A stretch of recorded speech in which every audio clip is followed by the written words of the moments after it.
Thank you so much for watching the documentary shorts program here at the Denver Film Festival. My name is Landon Zackheim. I am the shorts curator, and we are here with some of the filmmakers of the films you just watched. So I will let you all introduce yourselves, your film, and your role on that film. I'll just shout you out by name first. Adam. Hi, everyone. My name is Adam Perone. I co-directed Halpate with Adam Khalil. Thanks for checking it out. Anders. Hi, I'm Anders Hammer. I filmed and directed Do Not Split about protests in Hong Kong. Sarah.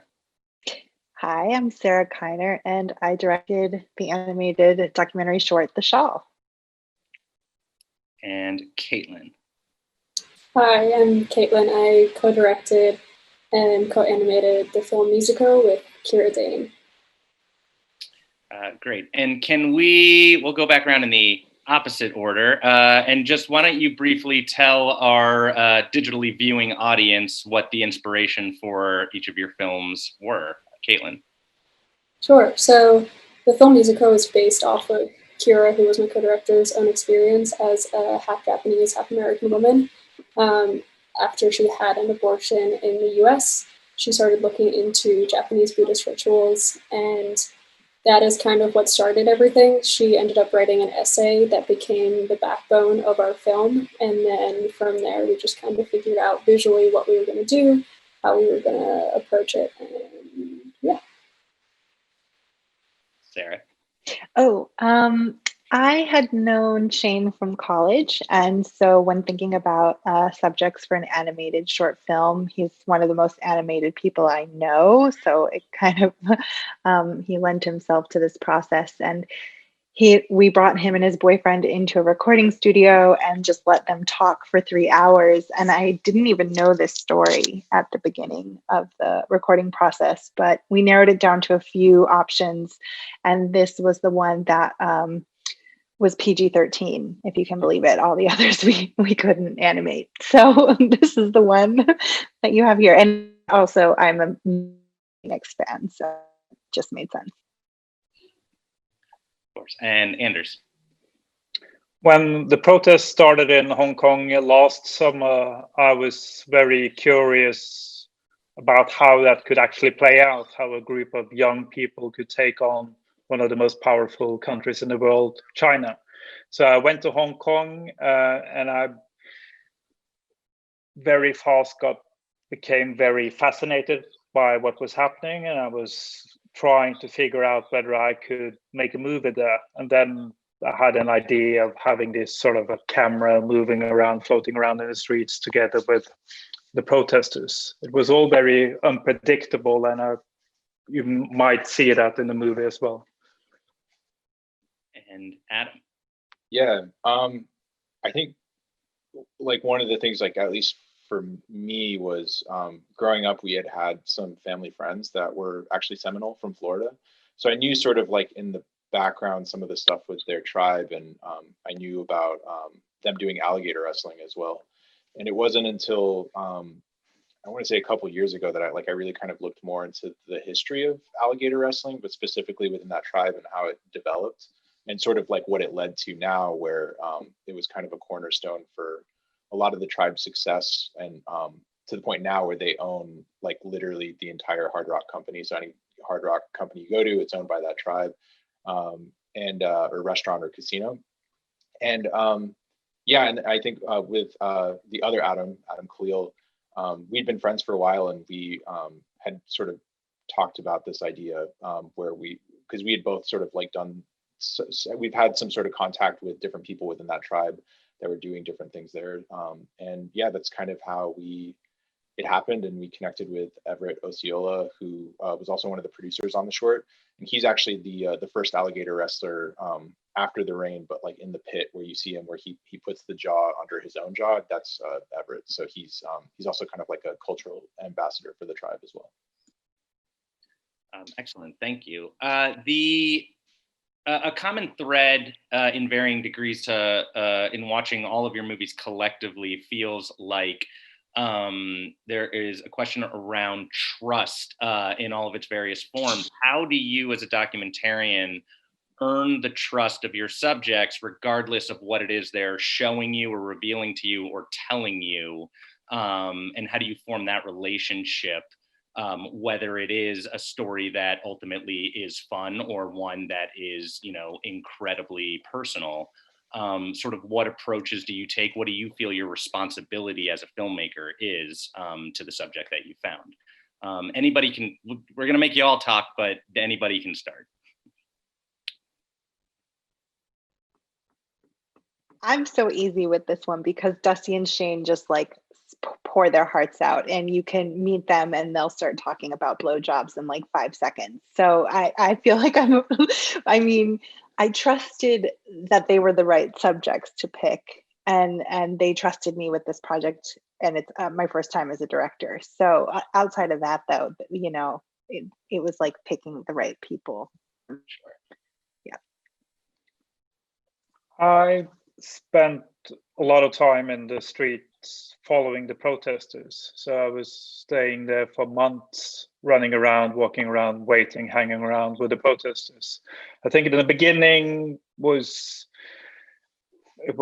quite a few people were afraid. They were afraid of people secretly working with the police or the security forces, also me being and looking very foreign.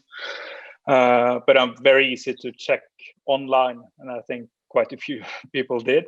They Googled me, and it's sort of you got to know people after weeks of being there and moving around with them. So I didn't have big trust issues, but it was definitely a concern. Also, the not revealing the identity of protesters who didn't want to be revealed. I think for us, it was, I think we were able to get access to, I think not just sort of like filming in a lot of these places, but also access to a lot of the wrestlers. Because like both myself and Adam Khalil we're both indigenous. And so I think that there was like a certain level of trust there. Because I know that with the Seminoles, they're very, and they can be too, but also sort of where they're at politically within the state of Florida. They're really wary of representation, and also sort of how a lot of that can be used against them. And I think with this process, it was really like a very kind of lengthy process even before we shot, where we had to contact the tribe. It went before the tribal council for approval, and then they had sort of a separate entity within the tribe that just deals with like media inquiries and stuff like that. So every single place we shot at, we had to get like an okay from the tribe and say like, this is what you can shoot, this is what you can't. And I think also too, when we were editing, we did really incorporate Everett and James. James is the guy who sticks his head in the alligator's mouth, not the one that gets bit, but the other one. And so it was really working a lot with them just to make sure that they felt everything was accurately represented, and really helping that sort of steer the project as well. So I think it was very much kind of a thing of it being like, we want to tell this story, but we also recognize that it's not necessarily our story to tell in some ways.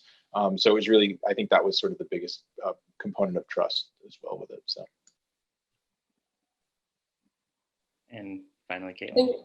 Yeah, I also kind of have like an easy non-answer to this.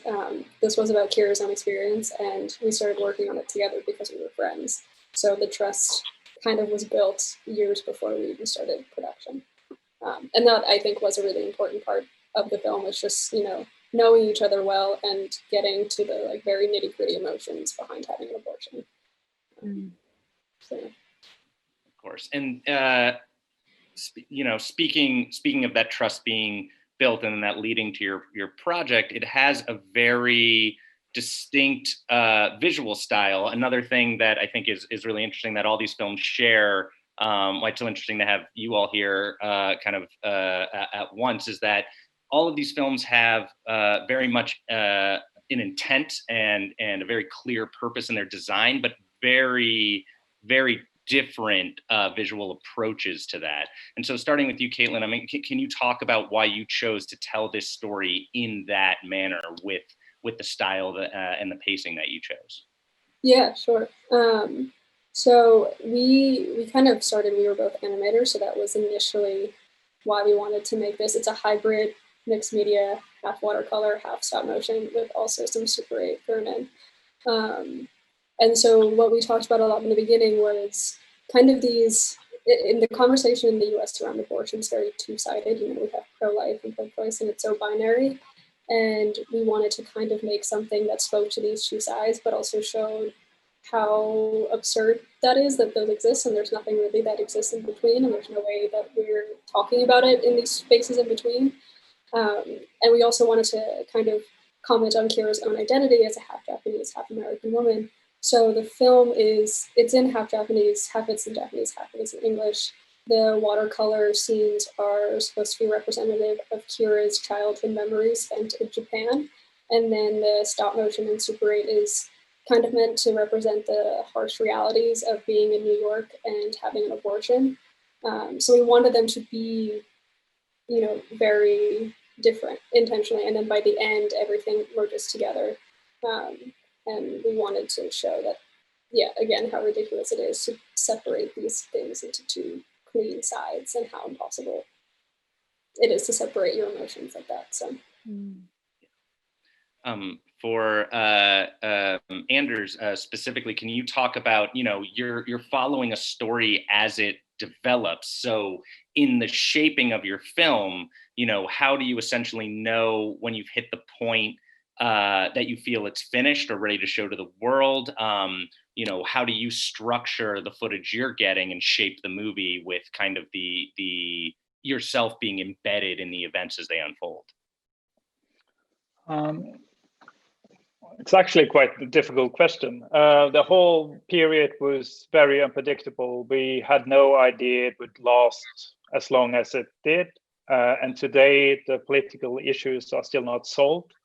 The situation is different in Hong Kong, but it was definitely escalating all through the period we saw in the movie. And I think I filmed every day and often not knowing where I was going and what would happen. And my idea was sort of trying to stay put, being able to move around with the protesters, floating with the camera. That was my concern.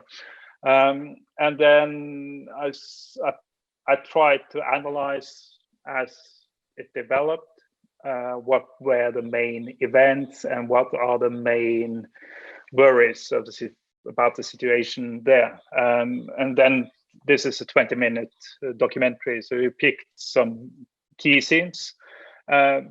One problem with sequences like this, where you have a lot of action, is that it can be very intense for me, who's the filming, but it might end up looking very repetitive if you only have sort of the most dramatic fights.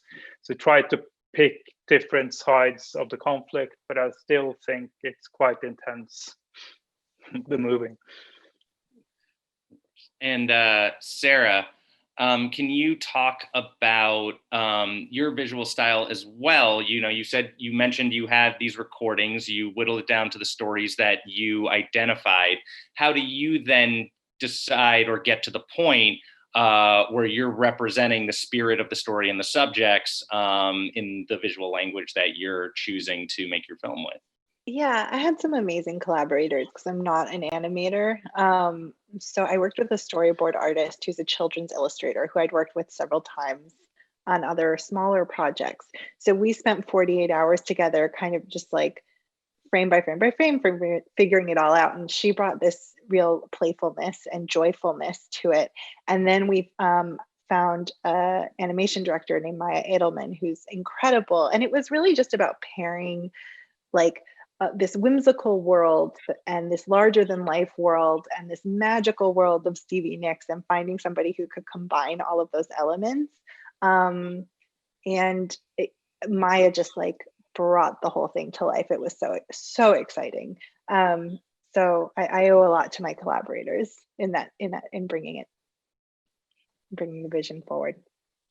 Of course. And finally, Adam, the film has such a specific atmosphere to it between the sound design and your framing and your kind of choice of shots and how you're presenting it. I mean, can you discuss how you and your co-director Adam also just kind of work together to create the visual acumen and the atmosphere that was presented in what we just watched? Yeah, it's a good question. I think like I don't know how it was for I don't know like with so much of the animated projects here, but maybe with Andres it was the same way where like I think we had an idea going in of what we were going to do, and then like once we were there, it kind of like went out the window in some ways. But I think it was also like I think we were able to adapt really well in the sense that it was just the two of us, and then a cinematographer and an AC. But I think part of that was because we had sort of like not actually planned on filming in the pit originally. Like it kind of was literally a thing where the wrestlers were like, "Hey, you want to come in with us?" And we were like, "Yeah, sure." So like that kind of changed, I think, a lot of the dynamic of how we thought we were going to shoot it. And it gave us, I think, it really kind of gave a certain level of intimacy to kind of some of the action that you see in terms of the different moves that they do. But yeah, it was kind of a thing where we were down there for 10 days, and we just shot just about every single day, and I think we ended up with a little over 24 hours of footage, you know, cramming that down to about 14. So I think it was really kind of combing a lot of that, and really I think being intentional with I think not just necessarily with what we were filming, but even more so in the edit, really kind of looking at like what is sort of like the thing that is going to draw people into the experience of what they're seeing, from everything from like the wrestler's point of view to even like the alligator's point of view in some ways, and then even like later on the audience's point of view. So. You just touched on something that was brought up before as well, that I think is probably worth kind of being our question to end on, so to speak, is that what, you know, there's a lot of up and coming filmmakers that, you know, may be interested in learning kind of how to document subjects. You're all doing it in such different ways. What is it that you learn in terms of how you have to adapt from your initial idea during these projects? Like what changed from how you went into the film you were going to make between kind of the reality of either your subjects or what you filmed or how your story developed, that kind of had to re-alter the way you thought about your project or what it ultimately came out to be? Anybody can answer this. I can start. I think for me, if I haven't been on a research trip, it will always change. I will have an idea and I will always be wrong in a certain sense. I work a lot abroad, and I worked on quite a lot in conflicts, and I've covered the refugee crisis in Europe. And my ideas before I leave are never correct. So it's more about being adaptable and trying to see what's actually the story when you get to know people and you get to walk around. So I think that's more, but people making other types of documentaries will work very differently. But I think for me, it's about not having prejudice, trying to be adaptable in the field. Does anybody else? Yeah, I'll go. Anything they want to share? Yeah, I think like for us, it was kind of like, I think we had a certain idea going in where it was mostly going to be around kind of the footage you see in the beginning, specifically where it's just the guys like one-on-one in the pit. But I think as we kind of kept talking to a lot of the wrestlers and seeing how like, seeing how sort of complex, I think in a lot of ways, that the history of how that practice came to be in sort of its current state, it sort of was a thing where it was like, well, we need to kind of keep going and kind of just see where the story is going to take us with that. But yeah, I think it was, yeah, I think that was kind of like the main thing. Cause I think, again, we had this idea of like going into something and using a mix of archival footage or different materials, and then also like focusing very much and doing kind of an observational piece. And I think it changed in that way, in the sense just from sort of seeing how complex and how many different versions people had, which we didn't really go so much into in in this film, but like there are like a number of, I guess you could say, kind of like a Rashomon kind of effect in some ways of sort of like the history of alligator wrestling, but it always kind of has the same spine. But it's really, I think, as we were getting into that, I think we were just seeing how kind of complex it actually was, and it really became a lot more about like, how do people view these people? Like I guess it went in. We went into it more so with the idea of like, let's do something about the history and kind of the experience of alligator wrestling, and then it really sort of I think at a certain point, which the film makes that turn in the second half, where it's really about like, why do people want to see like indigenous people, for example, sort of like put their lives at stake for entertainment in some ways, and like what, but then not even that, but then sort of like, how did these people flip that on its head and turn it into something different? So anything to add, Caitlin or Sarah? Caitlin? I would just say that it like, I've worked in film on the other side of things when the films are done for 15 years, and I still was surprised at how long it took. And it wasn't, I mean, yes, the process of animating itself takes a long time, but even I think the audio recorded in early 2017, and it was 3 years before we were ready to start animating. So there was something really beautiful about sitting with the audio for that long and just living with it and replaying it over 10 million times in my head. But even to now, it's like, wow, it took 3 years to make a 6-minute thing. How do people make long things? I think that's exactly how Kira and I felt too. We started with an essay, and we started not really with any idea how we were actually going to make this. This was our first project outside of college, and we were just kind of doing it in our spare time.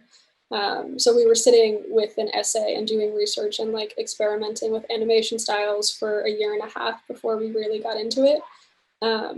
And then we got, I think the biggest shift for us was honestly when we got a grant through Tribeca and like had access to a budget, which we had never had before. And we realized, we could go to Japan and Kira could perform the ritual, and we could film that, and all of these different ways that we could do things that we wouldn't have thought of just because we didn't have the money or the equipment or the access that we would have had. So yeah, but the entire thing I think was a very fluid process the entire time. We had this essay as a backbone, but we also wanted to be open to experimenting, and we were like moving sections around constantly. I think it was like the final week is when it actually was locked, and things were being redone and done over so many times. So no, of course. Thank you. Well, thank you all so much for giving us your time, sharing your work with us and the festival digitally. Thank you so much to the Denver Film Festival audience for watching this from your screens and adapting to the year 2020. Please check out the other short film programs if you haven't already. There is a lot of variety and different types of films in each one. And thank you all so much for coming out. Thanks again. Thank you. thank you so much.